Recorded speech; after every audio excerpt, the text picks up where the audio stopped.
वर्षाचे महिने 12 ते कशा पद्धतीने लक्षात ठेवायचे, त्यांचे दिवस कशा पद्धतीने लक्षात ठेवायचे हे या आपण व्हिडिओमध्ये पाहणार आहोत।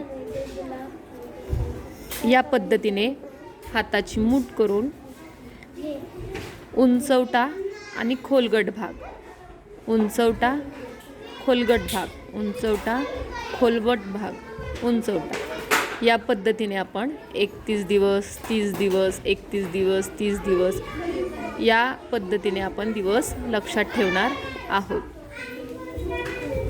बघा, जानेवारी 31 दिवस, फेब्रुवारी 28 किंवा 29 दिवस, म्हणजे 31 पेक्षा कमी झाले। मार्च 31 दिवस, एप्रिल 30 दिवस, मे 31 दिवस, जून 30 दिवस, जुलै 31 दिवस। आता पुन्हा नव्याने इकडे यायचं। ऑगस्ट 31 दिवस, सप्टेंबर 30 दिवस, ऑक्टोबर 31 दिवस, नोव्हेंबर 30 दिवस, डिसेंबर 31 दिवस।